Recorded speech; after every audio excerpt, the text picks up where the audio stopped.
Hadley, attorney at law, at in law, attorney at bar, a so-called. Well, we won't. We're going in there without prejudice.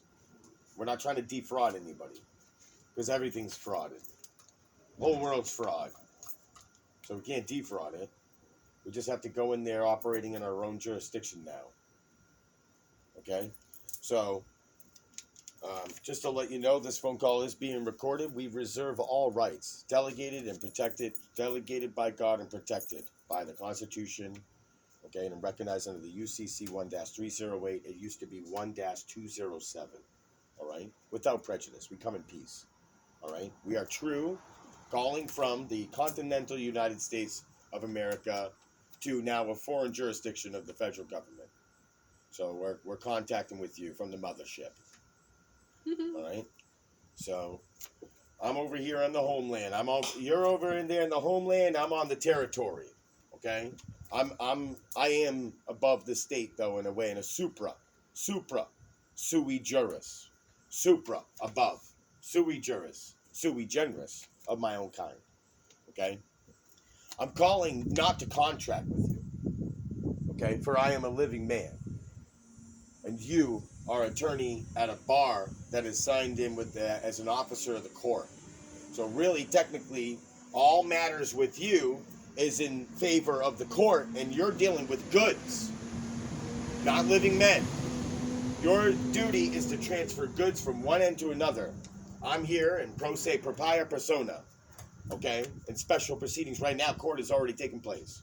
So I'm letting you know that it's not me who's contracting, it's her trying to contract with me. And my question is this.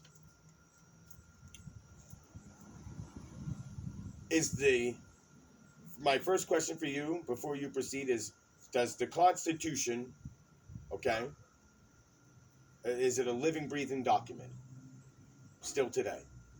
All right? Is the Articles of Confederation and the Declaration of Independence where it says, we operate through the government of the consent of the governed. That institutes, all governments and institutions are derived from men, all right, but are operative through the consent of the governed. So we'll be a little bit more specific. We hold these truths to be self-evident that all men are created equal. Are you not a man? Amen. So we're men. They are endowed by their creator with certain unalienable rights. I have a creator. So that must be my pops. That among these are life, liberty, and the pursuit of happiness. That to secure these rights, governments are instituted among men, deriving their just powers from the consent of the governed. So, is that not a living, breathing document that stands today? It is. So get that attorney to say that on the record. Okay? Because we're recording this. Record. Hit record. Woo! I'm keeping my records. I'm a scribe, motherfucker. I'm like Melchizedek over here, or the Enoch, the righteous scribe. So we're scribing. All right? Chronicles. What's a chronicle? It's a record. So what I want to know is, he already knows this stuff. He should. He's supposed to be an attorney. So if we were talking to him, we want to know, is the Constitution and the Articles of Confederation still living documents? Is it not the Constitution that then gives the authority to be able to contract with you and have endless means to contract? Yes. Is it not through the contract of the Constitution that the UCC exists? What if he tries to interrupt you through all this?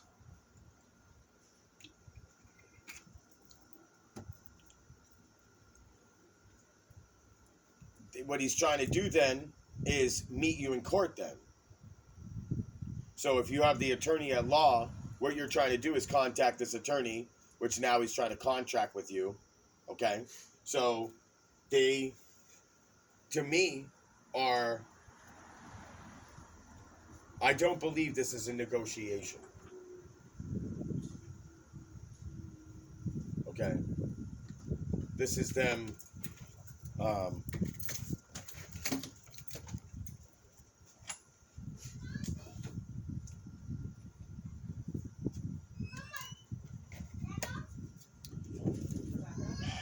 Corey had the attorney at law. One thing I do know is he's going to interrupt you. just going to try to claim whatever he wants to claim in the middle of what you're trying to say and completely pass it off. No, because they're trying to say that you made a violation of public law, which you're not under the public law. I know. So that's what I'm trying to say. If they can admit that the Constitution's there, then therefore he only has right through policy and statutes only because of the color. He's operating under the color of law himself. Right. Okay? I've already reserved all rights. So I'm explaining myself and letting him know that I have all the signed affidavits. I have a letterhead. I can file it right over to you. So then you can know what you're dealing with under a deposition. Okay, but I'm letting you know that she's dealing with somebody under private jurisdiction. She didn't want to listen to anything I had to say. That my vehicle is from a different foreign state within the confines of the United States, which is where you are. That's what I'm trying to say. You need to learn how to say this stuff with an authority where they're not going to cut you off. Where they have to respect what you're saying. I mean, you let them know right away that I not say I'm not contracting with you. I do not consent to contract with you. I believe I said that yesterday. That's what I said inside this recording while I was pretending to be on the phone with them. So this is not a contract. I'm trying to let you know that they're trying to contract with me. And I'm letting you know that everything they're doing is in violation of my rights under USC 18. USC 18. Yeah, Title 18, okay? Part 1, Chapter 13, 242 and 241, deprivation of rights under color of law. I'm trying to walk you through the fact this is the Constitution, not a living, breathing document. Am I not governed by consent? I do not consent. All right? If the Articles of Confederation still exist, that's the foundation of our government before we even had the fucking Revolutionary War and the Civil War. So that's how it all existed in the first place. So these are the three forms of government that actually help us be able to have government in the first place, and plus the Constitution of the United States. Are you saying that the policy supersedes the Constitution of the United States of America and the Constitution of Maine in 1820? Not the legislative constitution in 1968? We're not operating under the legislative constitution. I'm a foreign jurisdiction. I'm not party to the 14th Amendment servitude. I'm not that person. I'm a nationalist. I'm a part of the several states. I'm a Fourth Amendment citizen of the people. So therefore, I'm one of the people. What does it say? We the fucking people. Okay? It says we the fucking people. No? We the people. I think you We should the just- people of the United States, in order to form a more perfect union, establish justice, ensure domestic tranquility, provide for the common defense, promote the general welfare, and secure the blessings of liberty to ourselves and our posterity, do ordain and establish this Constitution for the United States of America. So, it's we the people. So the people are the men, which goes back to the crown. You're the crown. Because if you look up the definition of the crown, it goes with the royal families and all these other people, and then the people themselves with the crown. Because really, without them, who would believe that they have any value to be royal in the first place? Why are we forgetting the fact that we're the royal families? They're trying to usurp us, and we're not seeing our own equality. Because aren't all men equal to the law? I just saw it in the Declaration of Independence. But without prejudice. We're just having a good time here. Comedy. Do you like my performance? Yes. Isn't fucking court just a performance in itself? Aren't we all actors on a stage again? It's theater. You know, this is just theater. We're all just a bunch of persons, imaginary people in costumes with little medallions. You know, ask him, have you checked out the USC 18 law lately? You know, Mr. PhD, how long did it take you to figure this out? You know, how much money did you spend to get this far? Maybe there's things, you know what? I'd like to meet a lawyer where they can teach me things and they like my attitude, that we can sit down forever and just be like, nobody needs to know about this stuff. Hit record, we'll call you a different alias. We're going to call you Mystery.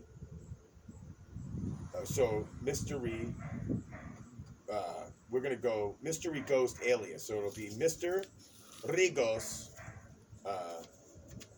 So that's, yeah, Mr. Rigos. Mr. Egos. Yeah. You're Mr. He's Mr. Egos? Me? No, or that would be the name of the lawyer that I'd be. Oh. And then we'd have him recorded as Mr. Rigos. So, I'd be like, I have affidavits that are signed and also proving my jurisdiction and nationality, and she's trying to actually contract with me and then pirate my stuff and usurp my private property. I'm letting you know that you can let them know that if they do act against me, I do have all authority to also sue you guys in court. And anybody that tries to pursue it against me, you know, in the court of law, under the color of law. And I you know. So what would he first say when getting on the phone with Mr. Corey Hadley? Okay. No, before you continue, I still have a question that I've been waiting to ask. Alright. There's a difference between color of law and commercial law. There's a difference. Well, you have common law, equity law. You have maritime law, admiralty law. Okay. So first it starts with common law, which is the law of the land. Then it went to the law of the sea, which is admiralty and Maritime. yep. That turned into statutory law through commercial law. Okay. But But this is the issue here. So commercial law is what we're dealing with. They want me to convert to commercial. but it's law. not a commercial piece of property. Right. So you need to let them know that. This is a private. I'm a private individual. Okay. I do not contract with you. I'm not for hire. I don't even know why it says this vehicle is for hire, because that means that it's not for sale. It says that it's for sale. Oh, so you're saying that shouldn't be there? Well, it'd be like this vehicle is not for sale and not for hire. So therefore, it's private property. There should be. I remember one time, it was a long time ago.